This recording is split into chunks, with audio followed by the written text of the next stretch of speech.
about you, but I love a great interrogation. The battle, the debate, the back and forth, almost like inner, in depth argument between law enforcement slash investigators and a suspect of a crime. When you watch them and you could pick apart certain things are being said, certain things not being said, even the different motions of the hands and the way that they move their head. You could pick all that apart and get a sense of exactly how you feel about that person's connection to the crime. You could also really watch how the interrogator presents him or herself in regards to the evidence of the case. It's a big telltale sign on whether they actually have solid evidence and they're trying to use that to convince the suspect sitting before them that they've got them. You better just go and confess because we've got what we need and we're going to show it all to you. We're going to play our hand right out before you. But in other cases, the actual suspect has the upper hand when they realize the law enforcement and the people doing the interrogation don't actually have the evidence they say they have. They're just trying to push for a confession. Now, what happens in a case like the Idaho 4 when you don't get to see any of that? What happens when you don't get to see the interrogations that are so important and valuable to give you that sight, that feeling, that emotion, and the actual picture of what's happening within the case? Or if you look at a case like the Idaho 4, what about something that's an interview, but it's not done within the interrogation room? Can that still give you info that's very valuable to how the case itself is developing, the evidence within the case?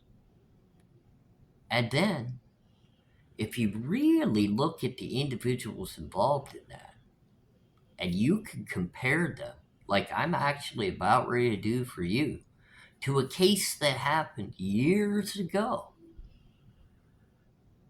that could help you kind of tie a gut feeling together in regards to exactly how that suspect or person being interviewed conducts themselves. Could that be a telltale sign as well? And is it something that maybe, just maybe, the investigators of the case are missing altogether? I'm ARHayes. This is Convict's Thoughts. Let's dive back into a situation, 2011. It's a case out of Macon, Georgia. It was renowned. It happened exactly almost like the Idaho 4. It's actually a murder crime on a college campus where an individual, Stephen McDaniel, took the life of a fellow student that were all pursuing law degrees, Lauren Giddens. They were neighbors in the very exact same apartment complex. He personally even felt as though they were best friends. And at the end of the day, legitimately, she probably didn't even pay that much attention to him other than to be nice and say hi in passing on her way in and out of the apartment complex. Maybe saw each other at class every once in a while.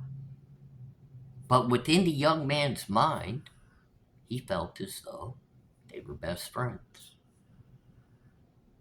What a crazy case that became, considering he was standing right out front of the very crime scene, the very apartment complex where he took that young lady's life, dismembering her body, and then cleaning up the entire crime scene removing her body, putting it in the dumpster behind the apartment complex. He stood right before all of that doing an interview that felt like an emotional, I can't believe I'm missing my best friend, to the masses of the entire country to watch. And then somebody broke him the news that the body had been found, and he collapsed, unable to say another word. One of the oddest visual things you would ever see someone actually do, unless they at that very point knew they had been caught. The very next thing that we get to see is that young man sitting in the interrogation room going back and forth with an interrogator that was very good at his craft. But I'll tell you what, Stephen was very good at his as well, because he shut down completely. He acted as if he was no longer even capable of communicating in any way other than one word answers to every question that was being asked, which shows you the intelligence that man actually had on top of the craziness. He knew the only way that they would get the information out of him they needed was with the actual him running his mouth, continuing to talk. So he shut it down and played crazy. Not a bad way to go.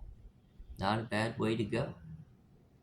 But when I'm sitting looking at the Idaho 4, and I think it's very important because I'm working on a series, Feelings of Innocence in Idaho. This is episode 7. So if you haven't caught them yet, there's 6 prior episodes to this one. And in this episode, I felt it absolutely necessary to hit the brake pedal for a minute because we've been discussing from the start of the crime moving all the way forward, and we're getting into the point of arrest of Brian Koberger. But a very important part of all of this, I have not spoken upon as of yet. It's a very important part, and many others out there have done a great job in dissecting the neighbor, the very neighbor that lived next to the Idaho 4 crime scene home, where Kaylee, Maddie, Ethan, and Xana unfortunately and tragically lost their lives. Just a window's view away, a man lived. They carried the same strangeness when you look at him and listen to him speak. And that's right. We listen to him speak, and we're talking about Inan Harsh. Inan is the way he likes to say it.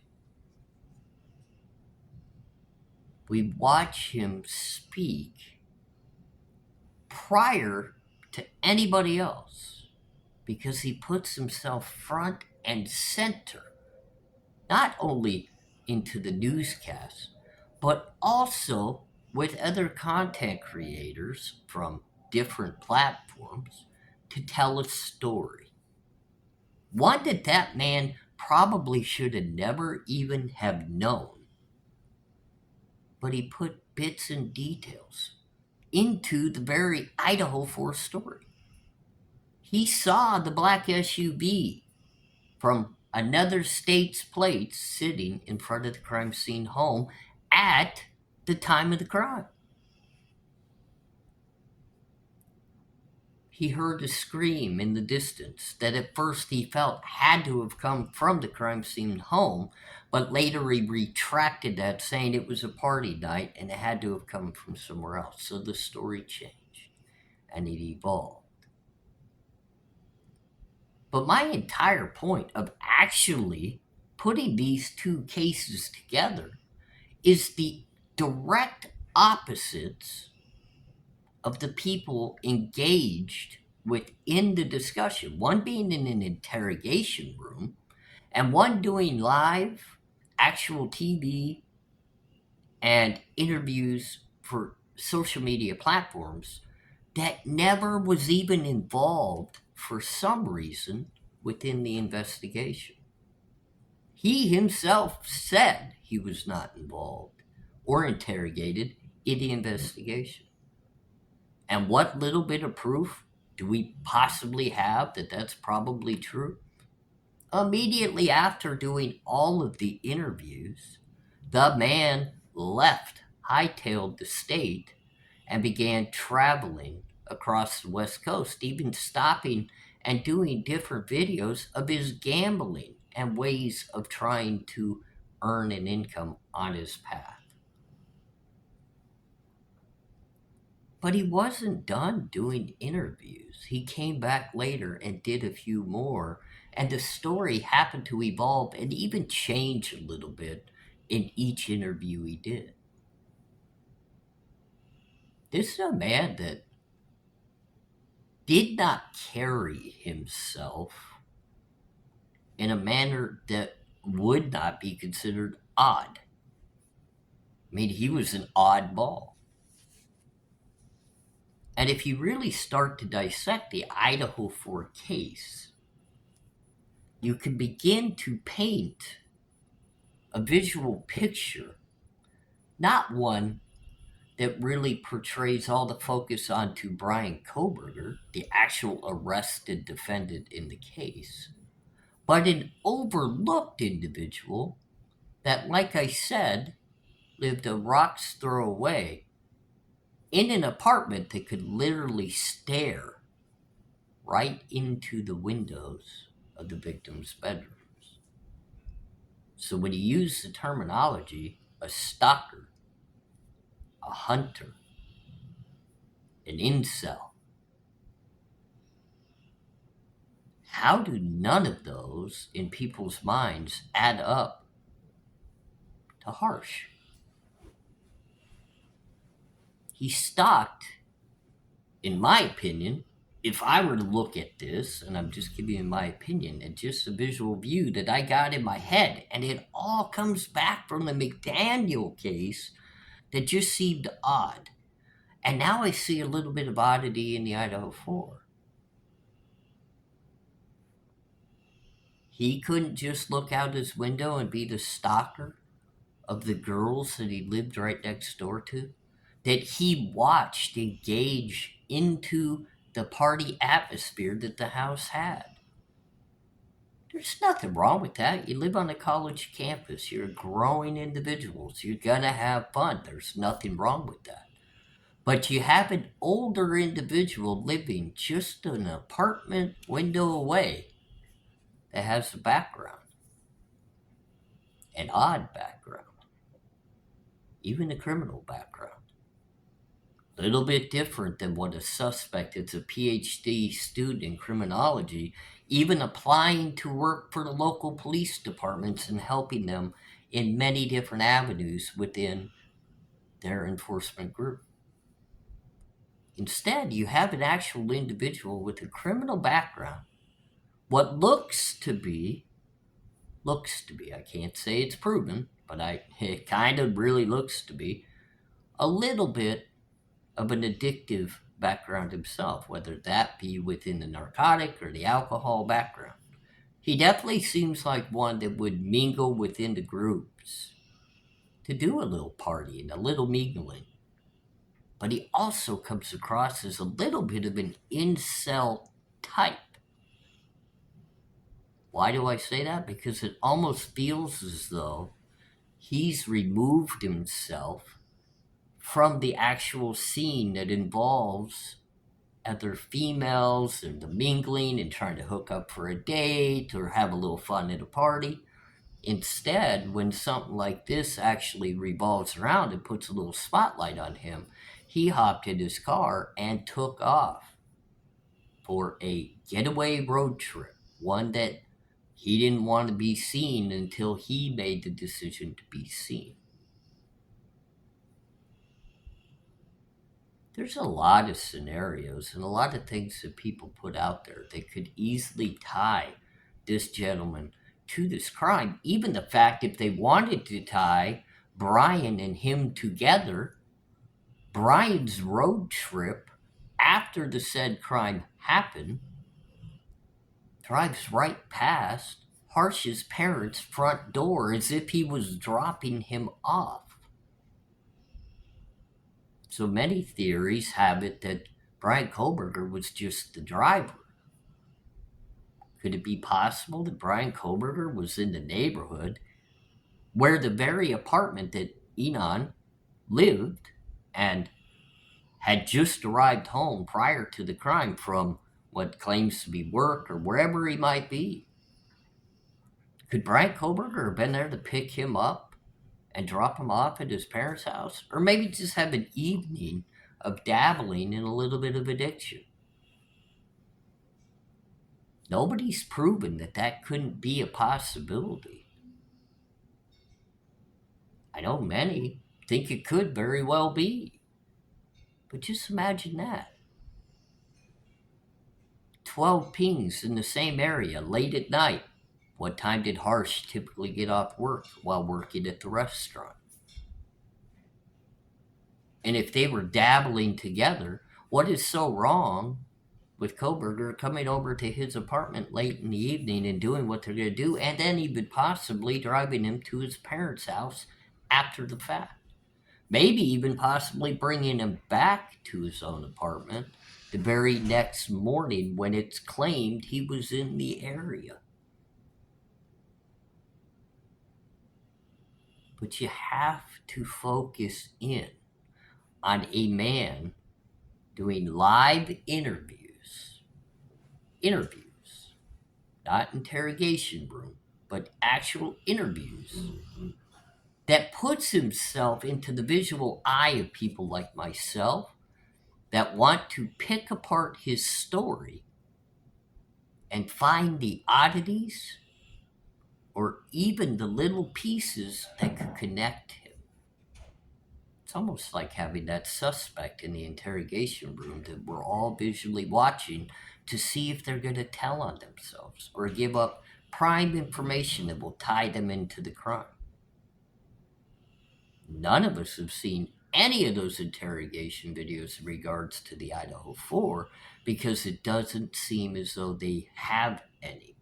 And we know that they had interviews with Bethany and Dylan and other key parts of this case, but we're not going to visually be able to see any of those. So we can't utilize that information to formulate thoughts or theories. And I think that's intentionally done by law enforcement. But I'll tell you what is out there, what is very visible to all of us, is the very interviews that Inan put his own self into and even tried to tie it all together as if he knew information about the crime. But there were some inconsistencies there because it seems as though he even claims to know information about the crime itself before law enforcement even began their investigation or releasing any information to the public. Heck, the main investigators leading the actual crime scene investigation hadn't even shown up at the crime scene for an additional couple hours prior to Inan making the statement that he already knew about information from the crime scene from law enforcement. It's not possible. It's either a fabricated lie to get attention, or maybe he knew the information but didn't get it the way he claims he did. But you still have to hit the rewind button. You still have to come back and you have to think, what was the black SUV that he's talking about sitting in front of the 1122 King Road home as the crimes are supposedly happening? What is the screams that he claims to have heard and then backtracked his statements compared to nobody else, including the individuals in the home, hearing any type of noise from the crime itself? And why are we depicting someone that was a PhD level criminology student wanting to work for law enforcement, attending a totally, completely different university? Why are we depicting him as such things as a stalker, an incel, a hunter, when someone that lives literally feet away from the actual crime scene fits all of those molds, and nobody felt like he needed to be investigated or interrogated? It sure seems like the Idaho way is to allow anybody that could possibly have committed a quadruple homicide in a horrifically bloody manner to just go ahead and hop in their car and drive throughout the country wherever they want to go without feeling as though anybody else along that path is at risk. Even the man that they arrested, the very defendant, Brian Koberger, in the Idaho 4, was allowed to get in his car and drive 2,500 miles across the country from the West Coast to the East Coast to enjoy Christmas with his family before finally the arrest was made. Harsh did the same thing, except for he just stayed on the West Coast and drove around having a good old time gambling and making odd posts and odd statements, never even getting himself out of the limelight. But for some reason, Idaho didn't feel like they even needed to look at him when this is the very man that gave information about the crime live, right, for everybody to see. It was just like me sitting down to watch an interrogation when that man got on and started tapping his mouth. He sure could have learned a lot from the individual in the interrogation room, McDaniel, that played stupid, crazy, and had nothing to say. He should have probably learned something from that, because his display showed you just why he should be a suspect in the case, not showing you why he shouldn't be. Just thoughts that I have before we move forward. I'm ARHayes. This is Convict's Thoughts. Again, just talking about the neighbor with a great view from his very own window. Have a great day. Talk to you soon.